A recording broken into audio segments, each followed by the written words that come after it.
Welcome to the Judgment Free Zone. You've downloaded the Alcohol-Free Marriage Podcast, episode 50 for April 24th, 2023. Now adjust the volume control so that the sound can be heard in all parts of the room. Recorded live from the cornfields of Central Illinois, you're listening to the Alcohol-Free Marriage Podcast with Matt and Amy. Come and learn and share a journey with two former craft beer enthusiasts who went from daily drinkers to teetotalers and basically never lost their love for their life together. Hey, a freak show! Well, hello there, children. Welcome back to your weekly freak show that is the Alcohol-Free Marriage Podcast. I am Matt, along with the always lovely and, as usual, computer challenge, Coach Amy. Coached Amy. How are you, my love? I'm good. You know, we all have our own skill sets. Yes. Right? Yes. We all have them. I am going to say right now, this is not a skill set that I have. I can use this, but when it comes to like management of this resource that is wonderful, I'm not so good at it. No. But see, here's where my frustration comes in, not to get off on a complete tangent, but it is. It's sort of like, I guess, saying like, I have a yard and a lawnmower, but I don't know how to use the lawnmower, so I'm not going to mow the grass. You know, I don't know how to use our lawnmower. So I'm not going to I'm not going to mow the grass. Bad analogy. Join us next time when I come up with a better analogy for this.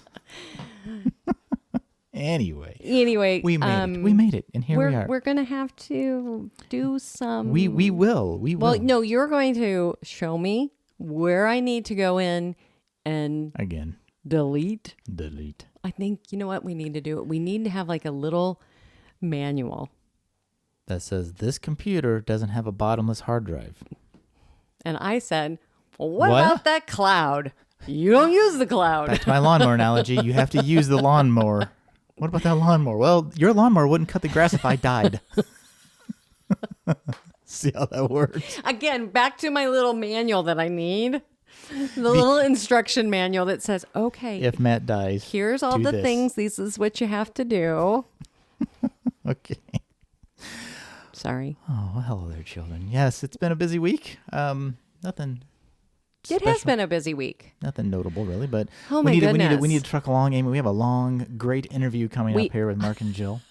Well, first, thank you for tuning in, and please like, share, subscribe. I don't know if we call it tuning in. Is it still tuning in? I call it tuning in. I'm old. And you are too. Tuning in to 99.95. Thanks for listening in. Thanks for listening to the podcast. But I wanted to also just say, we do have our guide, our 7 tips that helped us. And if you sign up for the newsletter, you can get that guide free. And one of those tips is keep the ritual and replace the ingredients, which leads into... I don't know. Our drinks of the week. Can we start over? No. This is awful. You can't set up your own thing and then I'm going to tee it up to you and hope you know what club you're swinging. Hi. And now we're going to jump over to pickleball. Oh, guys, I'm sorry. This is what professional podcasting sounds like. I don't know. Okay. But anyway, so drink of the week, yes. And our 5 tips are joinoursite.com. That's what I was waiting for you to say before you went to your awesome segue. But a drink of the week, if you want, you can get $5 off your first order from Go Brewing if you use our referral link, because we're ambassadors of Go Brewing. We are. Use the link down there in the show notes. Special now. And for you, not lactose, what's the word I'm looking for? Gluten. What? Oh, yeah. I was going to wait. I was hoping you'd forget like I do. No, if you're gluten-free, folks, they have a gluten-free non-alcoholic beer, which is awesome. Yeah. I'm not gluten-free, so that's not something I look for. But yes, you can I can't think of a lot of gluten-free NA beers out there. Isn't it gobrewing.com? Gobrewing.com. Yes. And yes, so use that link. And if you don't have that link, but you do have a Target. Not our Target, though. Not this. Anymore. Not right now. Not anymore. I knew this was a thing, and I finally found it. Corona's non-alcoholic. And is it a 0? Oh, no. It's a less than 0.5. So it's not a 0.0. It's a non-alcoholic. Just remember when we say that means that, it's really a low alcohol. It is considered Well, usually they an say NA less. option. They usually say less than 0.5, but most of them on average that I've seen have like a 0.3 to 0.4 maybe. And also to remember that there's actually more natural occurring alcohol in a banana. Yeah. Although So- you do know somebody who said they couldn't drink it because it was too close and they felt that may trigger them. It's really close. I don't think it triggers me personally, but everybody's different. Oh, no, exactly. And for me, I'm just like, no, it tastes great. Enjoyed it. It's not going to be less filling because it's 60 calories. So they managed to keep all the calories and lose all the alcohol. I don't know how they did that, but it is very good. It was good. I didn't even have a lime in it, but yeah, for a beer though, 60 calories that's true. That's pretty true. good. Yeah, but don't go looking for it in the Target here in the cornfields because I bought the last two that were stashed, hidden in the back. Like, it was like somebody hid 'em. I doubt that, but It felt like it to me. it felt like it. And I'm like, well, fine. And their NA area was really picked over, which I didn't is even know our great. Target really had an NA area. I never You even... didn't know our Target had like really an alcohol area. That's true. I don't go looking. So And Coach Amy, your drink is Amy's I Love You. yeah, it's my take on Amethyst's drink, the I Love You. And I made it with their blueberry ginger mint, all the bitter orange bitters, and ritual gin. Yep. And then I mold up some blueberries, but we can put the recipe in the notes. Oh my goodness. I think the original so had like some good. kind of cranberry simple syrup, which we Yeah. obviously didn't have, so you And just did a different version. Also, I always like, sometimes when we make a mixed drink like that, it's kind of a short drink. There's not, and I went ahead and then just added the lemon spindrift to it. Yep. So good. And it's got ginger in that blueberry ginger amethyst, so you could probably put ginger beer in it probably. if You could. wanted. Yeah, you could spike it up that way. Adds a little volume, maybe a little effervescence if you like a little Well, bubble in your drink. that's what I went with the spindrift, the lemon. Yes. So But there you go. very good. It is good. I love blueberries, so I think that's kind of blueberries and lemons. Watching Amy mull some blueberries is hilarious. What am I doing? How do I get this? And it was fun. But the funny thing is on your 5 o'clock happier hours you guys do, your comment, and you're right. We use our martini shaker more now that we don't drink than we used it when we did drink, which I think is ironic. Which is kind of funny because now I'm very much into, okay, let's make this fun mixology, drink and let's mix it up and everything. Whereas in the past, I could have cared less. It was like, just give me something. I just I'm need pouring I just it want in the there. alcohol. Yeah. I mean, so Even anyways. gin and tonic was a little tough. Like, whew, that's too ingredients. All right, Coach Amy, let's talk about our interview with Mark and Jill. But before we do, part of the reason we're talking to Mark and Jill, not only the reason, is we are in their marriage coaching program. Yes. So we are going to be marriage coaches here in the... Probably coming up next year. I would say it's probably safe. Yeah, maybe late this year, but probably more like next year. The program is a year-long program. We both we met up, had a great conversation with them, just wanted to talk. I really wanted to be on their show, for the two of us to be on their show. And which we are going to also be on we their are show. going to be doing that. But it was just so fun. We had such a great conversation. We're like, oh, would you guys come on our show? And they were like, yeah, we're not really sure how we can tie this in. And then we started to kind of delve into their story, and alcohol played a part in their story. So it's a great interview. It really delves into a dark time in Mark and Jill's life where they had infidelity, and alcohol actually kind of played a part in that. So why don't you read our intro there? I will go ahead and start the intro here. This week we are interviewing the authors of the book No More Perfect Marriages, and we talk about a dark year in their marriage. Mark and Jill Savage share about Mark's infidelity and how alcohol played a part in that time of their lives. It's a frank conversation about how our childhood experiences truly affect how we cope with pain as adults. Their story is about pain and struggle in their marriage and how they came back together with God's help to restore their marriage. Mark and Jill are passionate about encouraging, educating, and equipping families and marriages. And after serving in church ministry for 20 years, the Savages are now meeting the needs of families as authors, speakers, and coaches. Known for their honesty, humor, and practical teaching, Mark and Jill they bring hope and encouragement to every audience. And we are very blessed that they actually just live up here north of us in Normal. They are the parents of 5 adult children, and they are the grandparents of 6. And the Savages make their home, like I said, up in Normal. And you can find them online at markandjill.org. So let's go to the interview. Well, we are so excited to welcome Jill and Mark Savage to the Alcohol-Free Marriage Podcast. And Jill has been someone in my life who she used to head up Hearts at Home for, I think, 24 years. Yeah. That was your ministry. And it was a ministry to moms. And you had a wonderful convention of moms who would come. And I was so blessed to be a part of that for so many years. And so I just want to tell everybody that, we just we're talking about me fangirling here about Jill it's such a privilege to have you come on our show.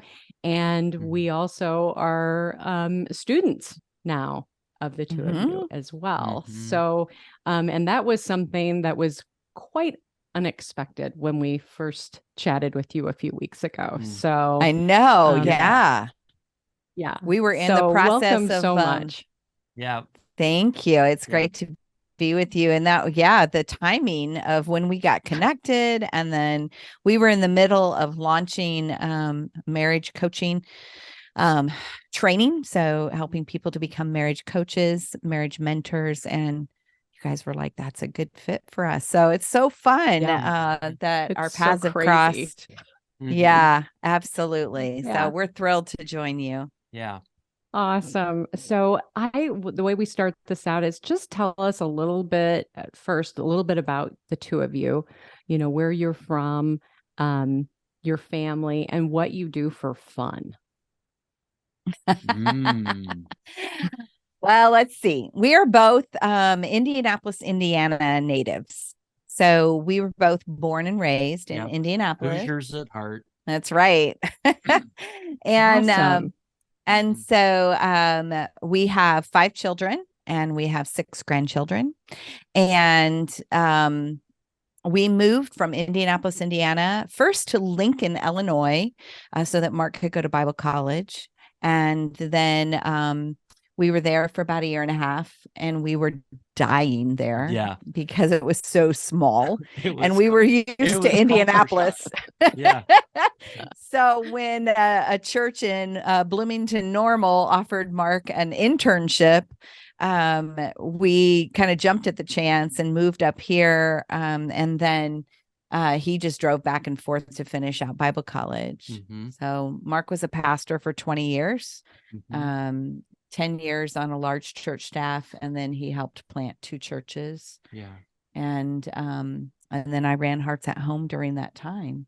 So that is what we did up until, 12 years ago, you left ministry. And when I left, I retired from pastoring. Actually, I ran like a wild man.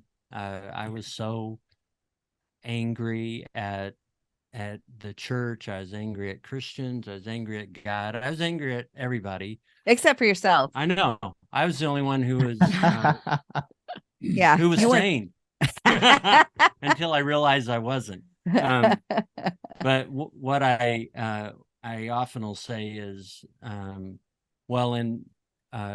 leaving, I ended up starting a contracting business, a construction business, and just kind of hid myself in that world, and then really found myself in a midlife crisis. I didn't realize how much of my identity was in pastoring, and I was growing in my confusion. And so I found myself in a crisis, affair included. I left Jill and the kids and was riding off into the sunset in this new relationship, and realized though that I took somebody with me and they were a mess, and that was me. I was a huge mess. Yeah. So it was a really dark season, as you can only imagine. And that also became a season where alcohol became an issue. Yeah. And then it was a dark year. Mhm. I was believing for our marriage. I was standing for our marriage.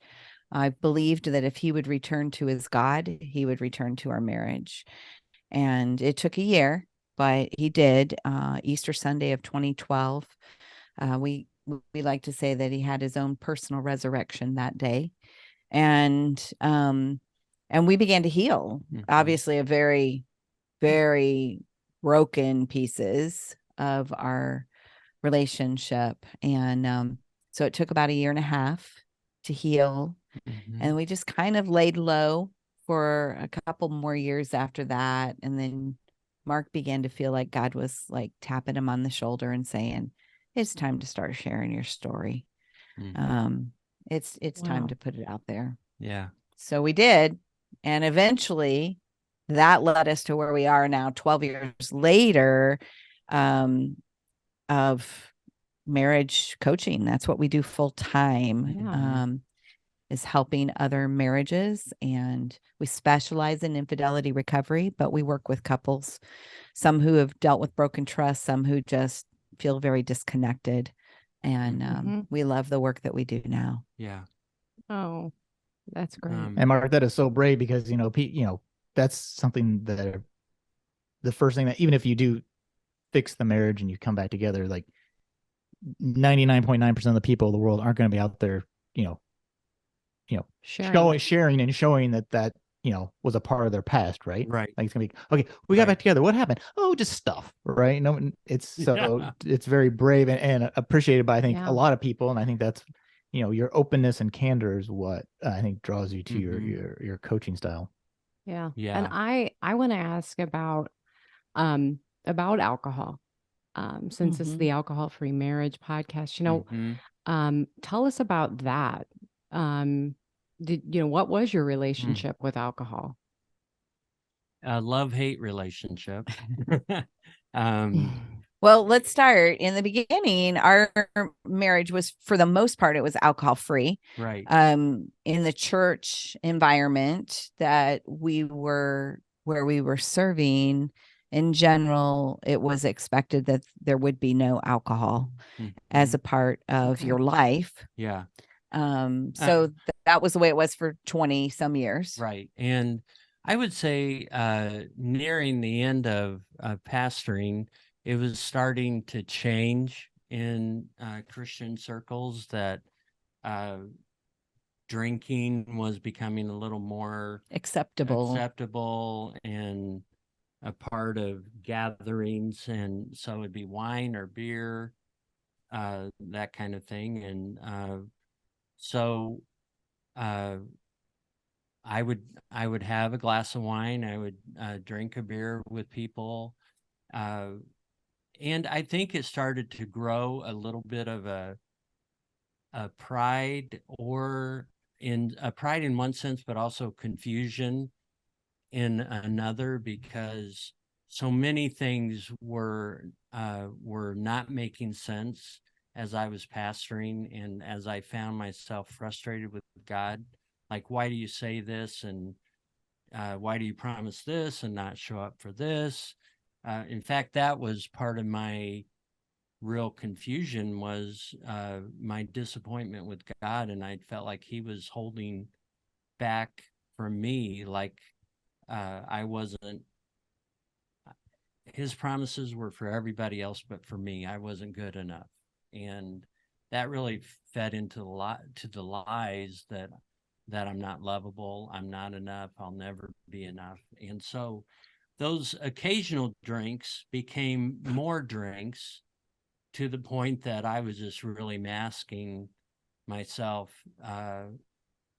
and just I was drinking perpetually. And I would say Yeah. that that in the beginning it was like, okay, well, gosh, I'm not serving at a church anymore. So like there's this sudden freedom, right? And so Mm-hmm. it was like, hey, I don't have to worry about that anymore. Mm-hmm. And so I think that almost like, you know, what happens when a kid has been really, really protected growing up and then they get out to college on their own. I feel like it was like that delayed, you know, by 40 years Yeah. Yeah. Yeah. or 30 years at that time, Absolutely. you Yeah. know? And And so I think that now for me, it wasn't, I've never had a whole lot of inclination towards alcohol. So that didn't, like, I didn't have that same relationship with it, nor did I care to take advantage of the fact that we were in a different environment anymore. But then, of course, it became an issue between us because of that, Right. as you can imagine. But Yeah. I would say, here's the other piece. When you think about how alcohol has affected your life, is all of those reasons why everything, you know, like God was like, you're holding out on me. It's for everybody else. I'm not enough. It came from growing up in an alcoholic home. Mm-hmm. So really alcohol's affected. It was like a big cycle from childhood Got it. to adulthood. Right. Yeah. So your life has been definitely very affected by that. Mm-hmm. Yeah. And what I'm hearing too is with the alcohol from your past, you know, that was definitely a coping mechanism that you witnessed. So Right. even though you were older, you were like, oh, I know what to do in this scenario, especially with I think there's so many of us who have that I'm not enough. I'm not enough, and that negative chatter in our heads. And then the next thing you know is we don't want to hear that anymore. And we don't want to hear all the disconnect and everything. And I'm just going to drink. Mm-hmm. Yeah. Was that And I would similar say for you? definitely. What were you going to say? No, I'm just thinking from a comfort perspective. You were ultimately finding comfort, but yeah. Yeah, I think that I was kind of a mix. I enjoyed the freedom of not being under restriction anymore, Yeah. and I enjoyed the relationships or the fun with other people, the just the engagement and the chatter and all that.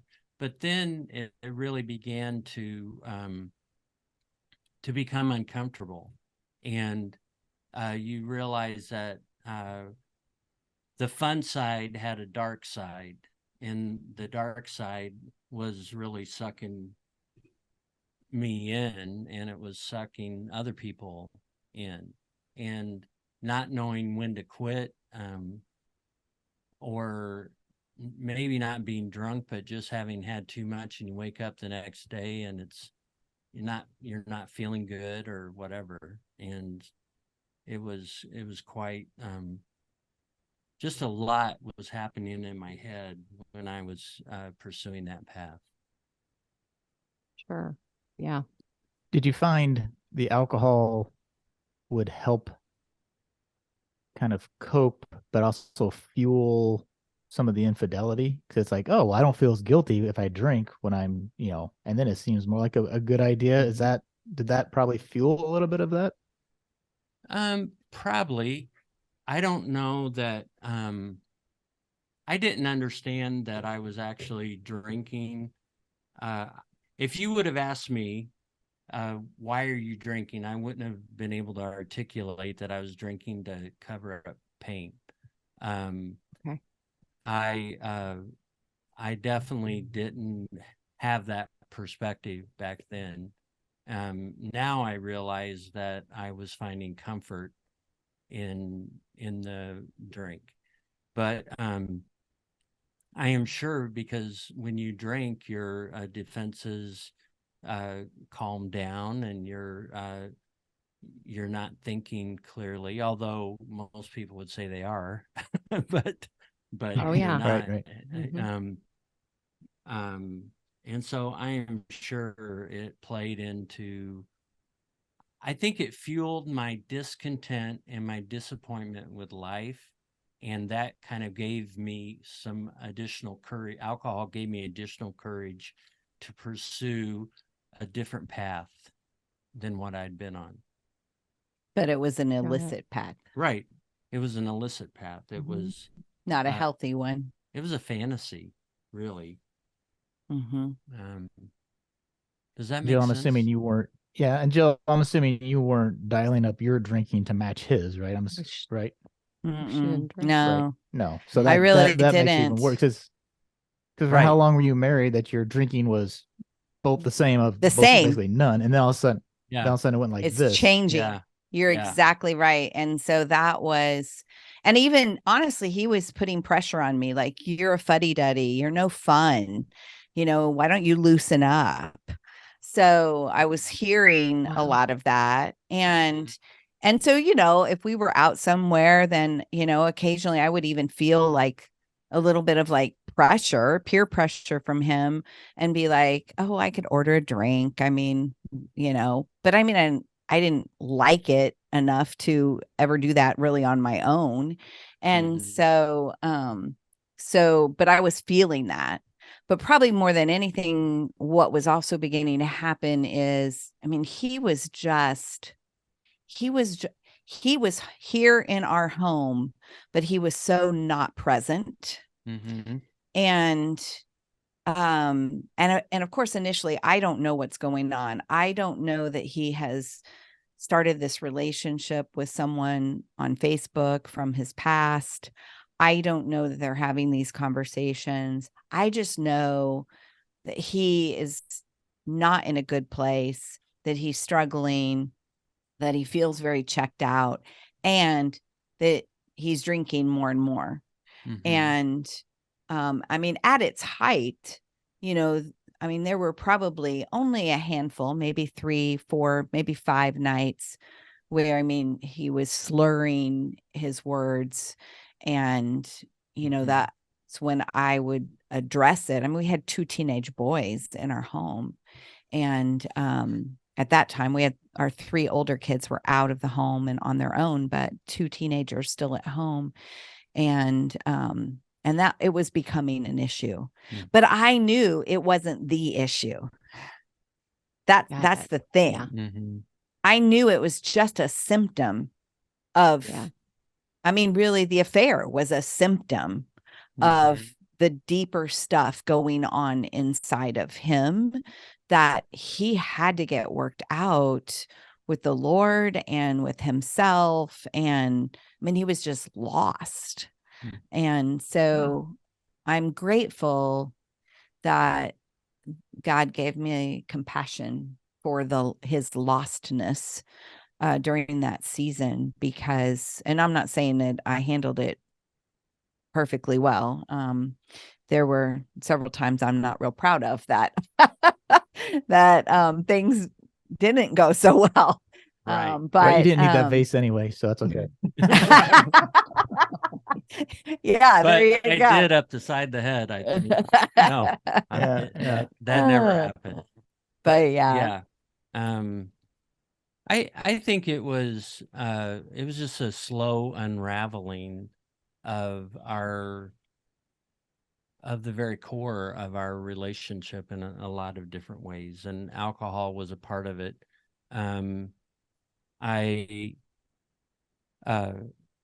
I would say even after the affair, alcohol was a part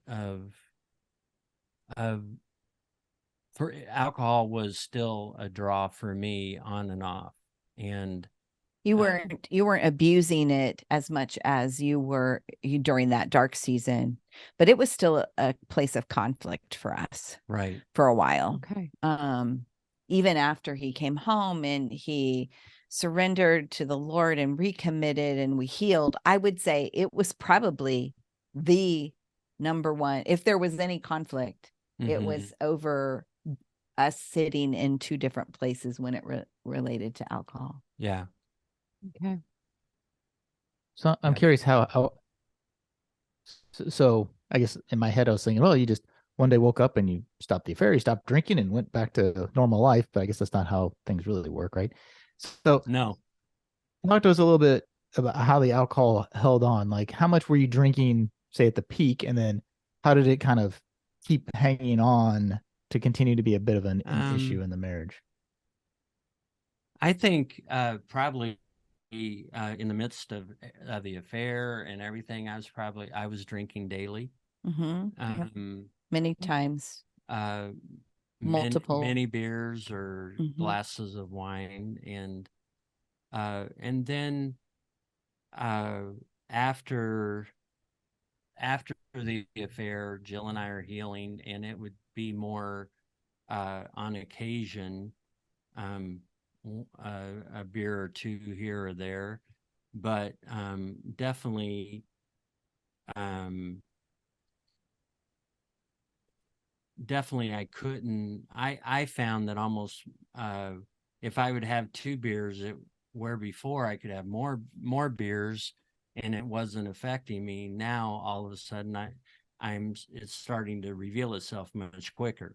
Like slurring or tired or whatever. And so I would say probably for a handful of years, I kept trying to play around with this thing.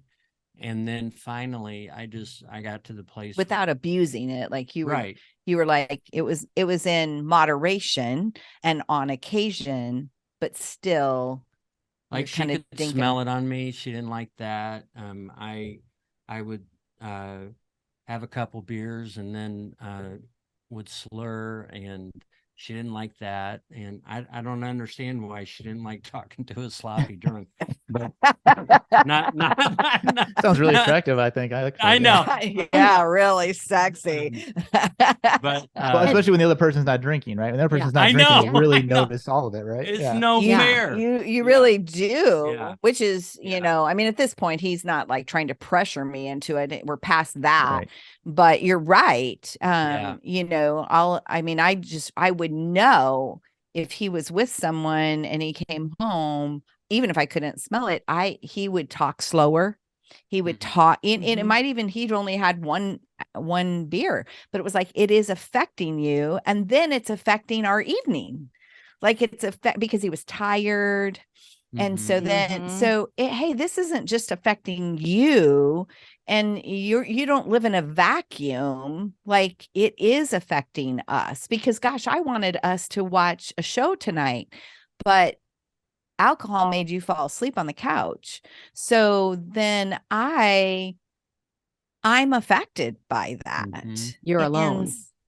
Yeah. You're alone. You're alone during that time. We just had a scenario the other night. We're like, you said, I've never seen this before. And I go, yeah, we were drinking. It was 2016. I probably was drinking and probably fell asleep. And he fell asleep. And it's like, oh yeah. Right. I didn't see that movie.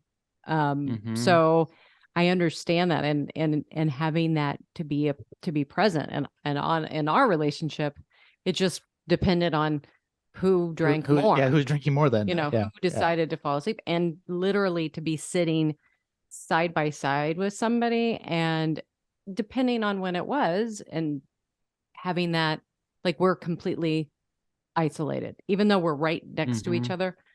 We're separate, very disconnected.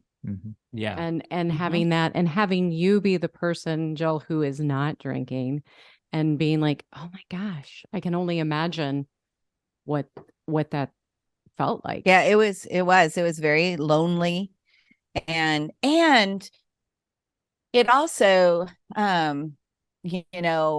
is kind of, I rarely use the word gaslighting at all, but it's like, no matter how much I would say to him, it's affecting you, he refused to believe it. And so, he really felt like I was saying, I was making a bigger deal out of it than what it needed to be made out of. And I really wasn't. I was giving him really true feedback, because I didn't actually, I mean, like, I don't have a problem with somebody drinking. I have a problem when their drinking affects me. Like, you know what I mean? Like, I'm not Yep. anti-alcohol. So Yeah, we aren't either. And so, Mhm. yeah, I'm not. So he was convincing himself that I was. Mm-hmm. But really, what I was doing was giving him real-time, accurate feedback on how it was actually affecting me and actually affecting him and actually affecting us. Mm-hmm. But Yeah. he didn't like to hear that. No, I didn't. And Mark, do you think that's because, and I would have been that same boat, like, I don't want to hear that feedback because I don't want to quit doing what I'm doing. Was that sort of where you were coming from at the time?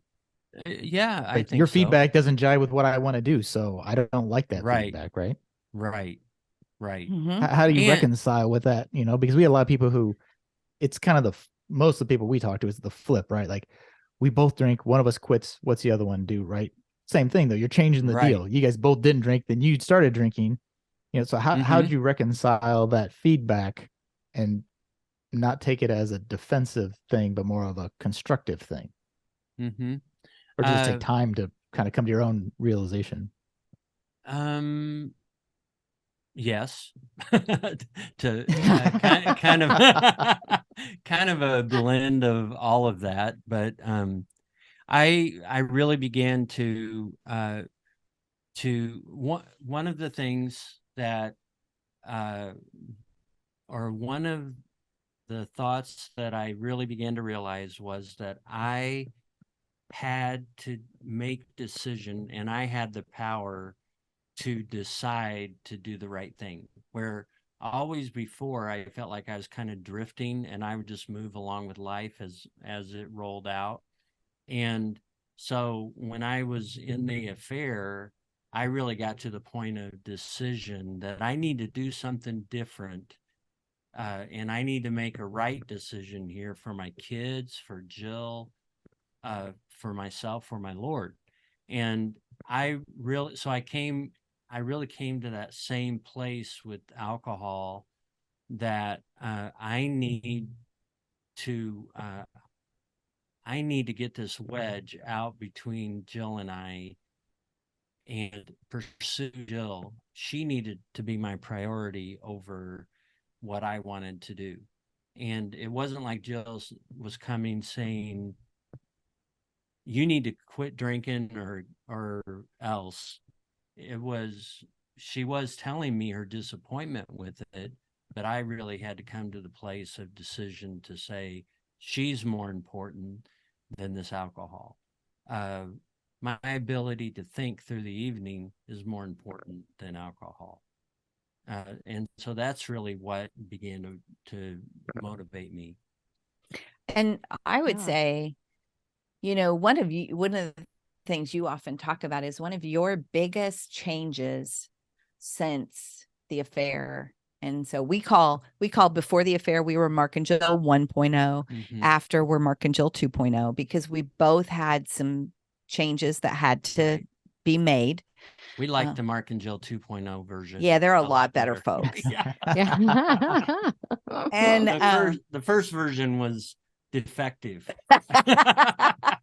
But you got to start somewhere, right? You got to start. I know. That's right. I know. That's right. Yeah. But your number one thing is learning to love. Uh-huh. And like you've really, like, because you realized that before the affair, love was transactional. Mm-hmm. So he would love to get love, like to be loved.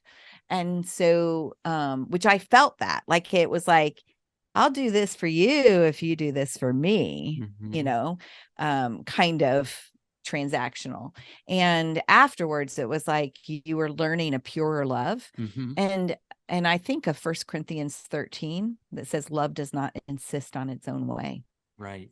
And I don't know if you've ever connected the dots to that, but I feel like it's almost like you were insisting on your own way, and then you just got to a place of going, this does not make me the best Mark Savage that I Right. can be. Yeah. And it doesn't make me love Jill the best. Mhm. And so you stopped insisting on your own way. Yeah. on that. In verse 11 of 1 Corinthians 13, we're also told to stop acting like children, to grow up. And I think, honestly, there was a whole lot of toddler in me. And part of all of a sudden being in a outside the walls of the church and attending church, but not a pastor. So all of a sudden I'm in a free zone. I'm acting out, I'm acting like a toddler. And so I think a big part of the decision was that I've got to grow up. I've got to take hold of this and really make a decision. I've got to put this part behind me and move in a different way. And that was just hugely important. Well, and I think, sorry, I'm stepping on Amy's You go. coaching stuff. You but, go. I think, Jill, the way you approached it with Mark is a quality way, and a way we've recommended to people of express what you want to see, and like not the stop drinking, this is you're bad, right? It's that shame part. Right. Like you can't shame, right? Mm-hmm. And people always said when she quit, like, well, did Matt quit? Like, well, you can't walk up. She can just tell me, hey, I feel great. You need to quit too. You need to quit. Yeah. Why don't you just not drink? And like, it has to be all up here. Yeah. The best advice that I was ever given was you have to stay in your own lane and continue to give you grace and compassion that I was right where you were at, and I could not change until I wanted to change. And so I remember, I have my daily prayer journal and writing in there just over and over, let Matt go, that, follow me, and I didn't know if that would happen. And if it didn't happen, our marriage was already better with me quitting. Yep. So I think that was a huge thing. And then you just would have had a lot of free time with me sleeping all the time. Yeah. And quite honestly, I just kind of got to the point where I'm like, well, I'm going to go. And if you don't want to do this, then I'm going to go and do whatever activity that I wanted to do. And, usually when I would say, oh, I want to do this, you would kind of muster up and go, okay, yeah, all right, I'll go. But Mark, that Bible verse you threw out, 1 Corinthians 11, was it? About stop acting like children. Yes. I think a lot of times what keeps us hooked on any bad habit, alcohol being one of them, is that, well, it's for me. I'll do whatever I want to do. You know what? I'm an adult. Yes. I can do what I want to do. I don't. You can't tell me not to, or I should be able to do whatever I feel like, regardless of what it does to my health, my family, my marriage, my children, whatever. Right. So there's a lot of that hides in that alcohol. You got to have that internal parent eventually show up and inside of you and say, okay, it's like you just said, it's time to, I got to grow up. And I think I had similar conversations with myself after waking up and not being hungover, but just feeling and awful and going, what are you doing? It's time to grow up. At that time, I think I was 51. You're 51 years old. It's time to grow up. And it's different because there's some things in a marriage, right? Like, all right, there's quirks, right? It's like, oh, well, you're goofy like that, but that doesn't harm the marriage necessarily, right? Like it doesn't harm your health. It's just a quirk of the person. You learn to live with that person. Yeah. Yeah. The alcohol, though, becomes a completely different beast. And Jill, I'm curious, where do you think your path together would have gone had he said, no, this is a hill I want to die on, literally. Like, I'm going to keep drinking. I'm not going to stop. What happens? I mean, obviously things worked out right. best, but what would you have been able to just keep on dealing with that? I mean, how do you think you reconcile that if it doesn't change? Well, I think it's different if it was the amount of drinking that was happening during the dark season versus the Gotcha. occasional Sure. afterwards, right?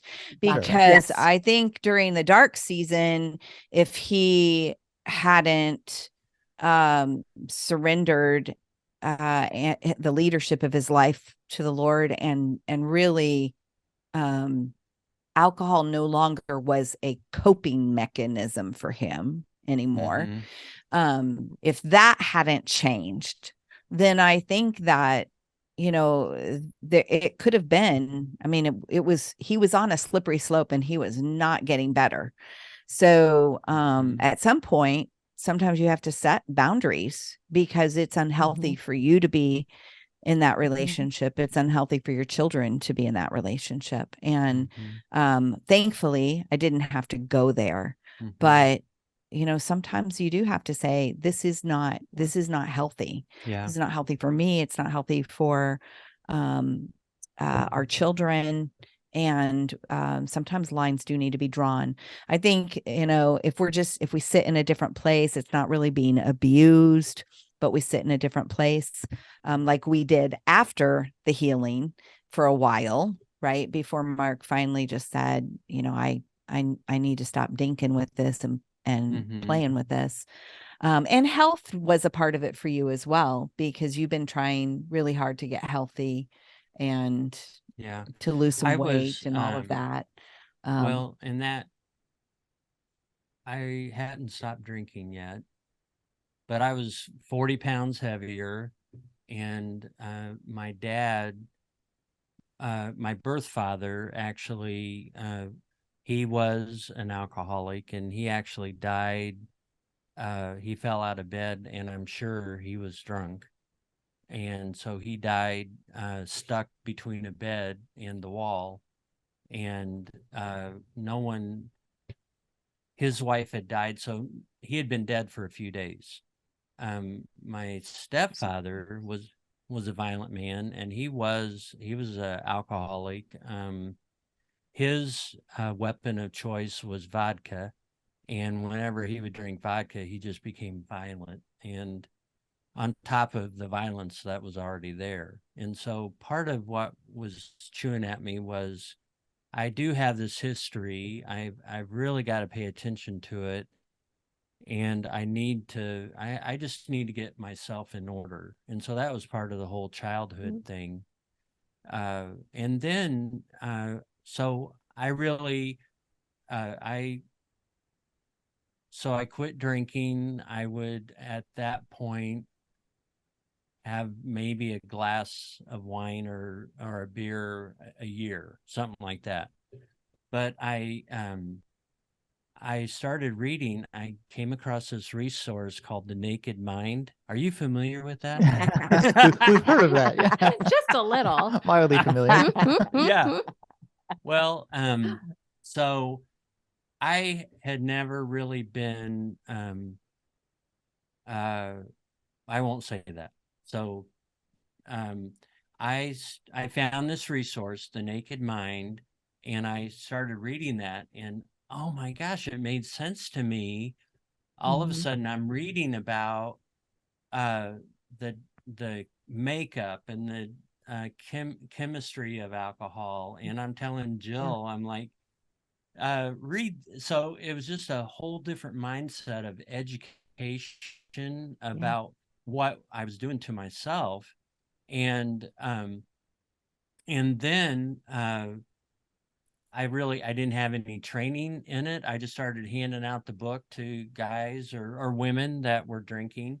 And then because a lot of our marriage coaching clients, we would be as we're unpacking their challenges, alcohol would sometimes be a part of that. And so you actually, I think initially were looking for a resource to help a couple, guy that we were working with, and that's when you found The Naked Mind and read it, and it had great impact for you personally. Right, it did. So I would I'd start reading.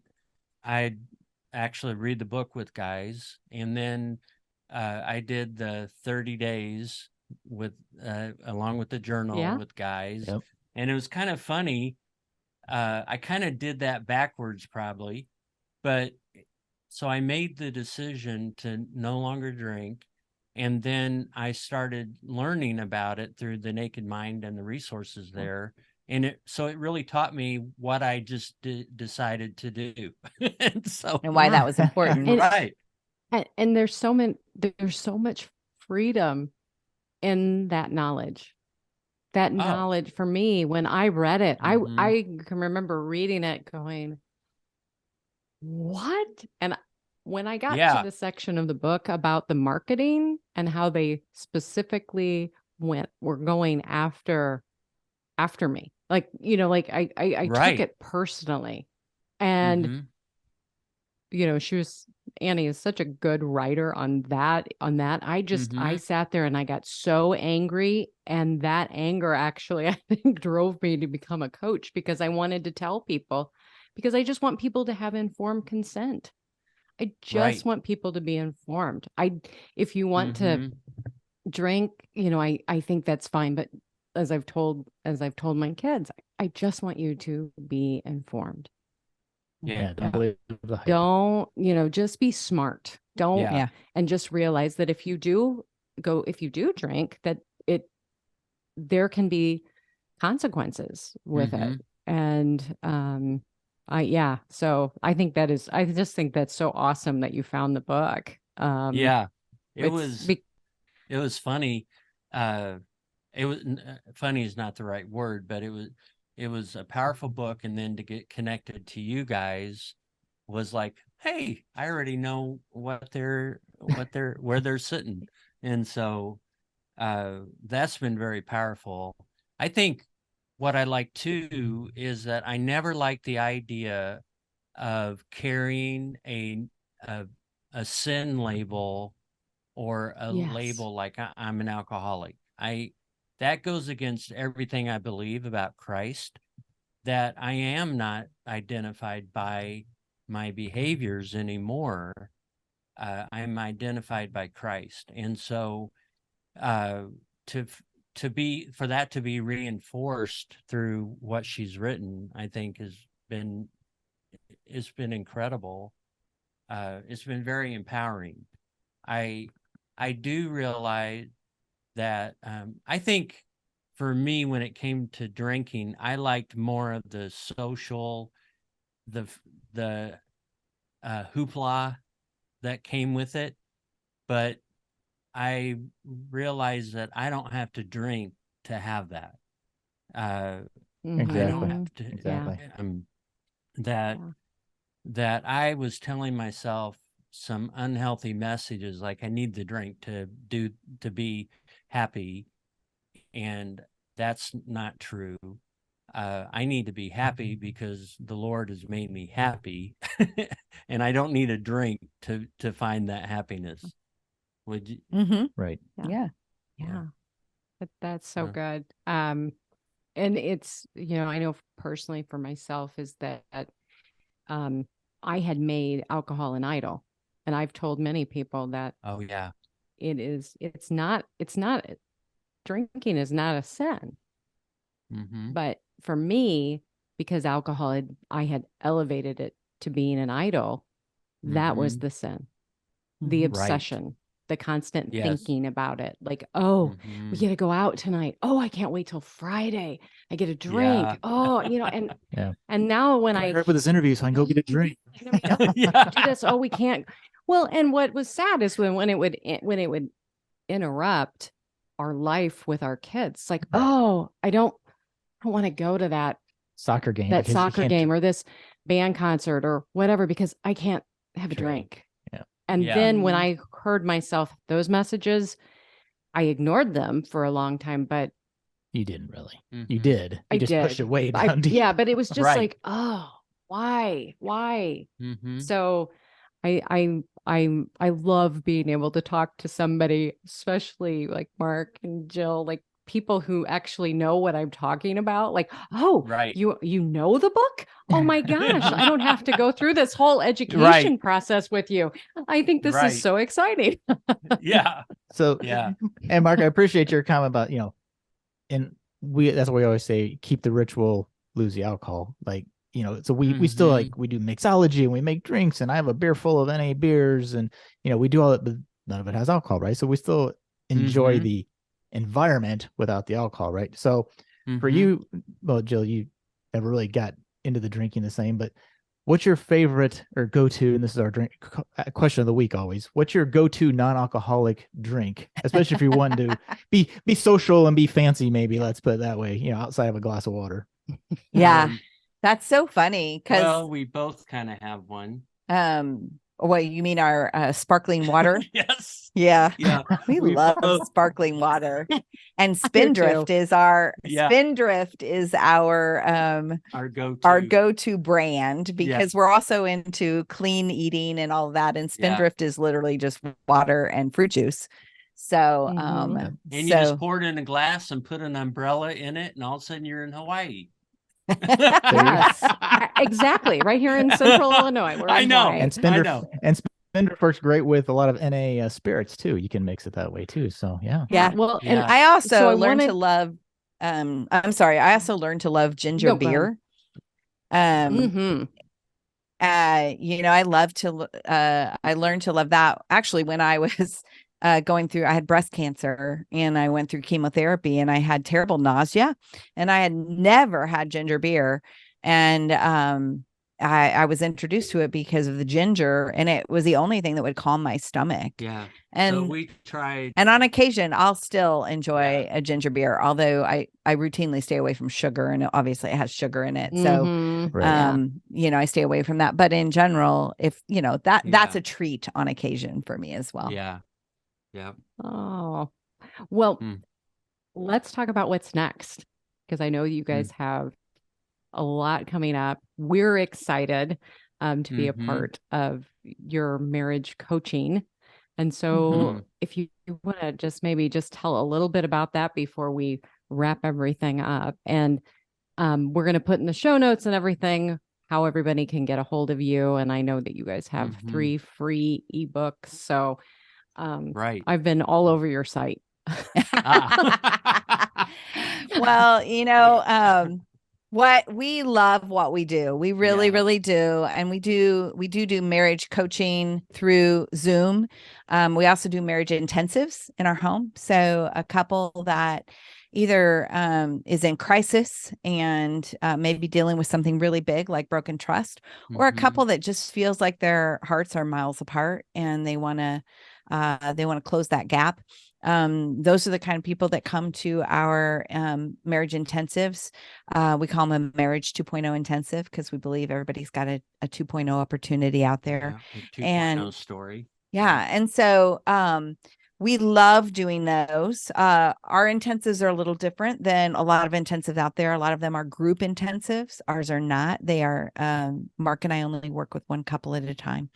So we love that. And then, yes, we just launched training marriage coaches and marriage mentors. And so this is our first cohort to do that. We probably will offer that again in 2024. So in the future.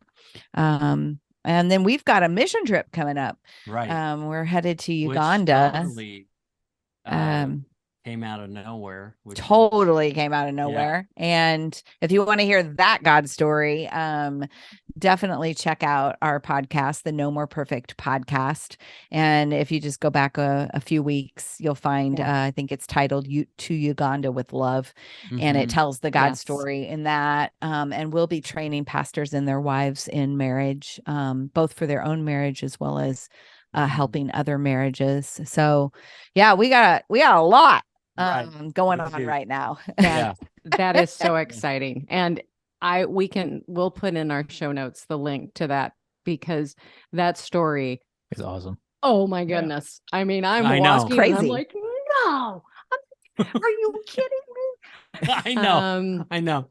Yeah. But it's an amazing story. So I would highly recommend checking out No More Perfect podcast. Yes. So. And if you can teach me to be a coach, that'll be a good 2024 message for you guys to share. We taught this guy how to be a coach. Anybody can do. Let me just say, I just want to tell everybody, Matt and I are so excited. And I can just tell you that that was such a shocking occurrence because we went through, I wanted to check you guys out. I'm like, I want to see how they're going to do this. I've watched so many coaching, like sales things and that. And I'm like, this is so good. This is so good. I can't believe it. I'm all in my brain. I'm looking at him going, oh, is he interested? Please say he's interested. And the next day I just get up and I'm trying to be nonchalant. So are you thinking about this, or can you maybe pray about this today? And yeah, I am. And I'm like, oh my gosh, he is. I'm like, because I literally was in the bathroom going, okay, God, if we're going to do it, he has to be all in. I can't, because I'm like one of these, I'm all in. And I'm like, right. Maybe marriage coaches, you both have to be in. It kind of how it works. We both have to be all in. And so it really worked out. And so thank you. And we can't wait to see this, what's going to happen this whole year too. Yes. So all your links in the show notes. Everybody needs to go check out all of your content, your coaching and your programs and your even if you don't do your live stuff, you have programs online that people can sign up for. Oh yeah. Right. Totally. Right. We've got an online marriage course called the No More Perfect Marriages Home Edition seminar. Because we also take that to churches. Churches bring us in literally all over the world. We actually had 4 churches brought us over to Europe. So we did that in Austria and Hungary several years ago, but we take that everywhere. But yeah, there is an online version. We have a course called the Rebuilding Trust course, and that's for couples that are obviously rebuilding some form of broken trust. And then we have a course called the Weight Is Not Wasted, and it's for people that one spouse wants the marriage to work, the other one is checked out, which is like what I was going through during that dark year.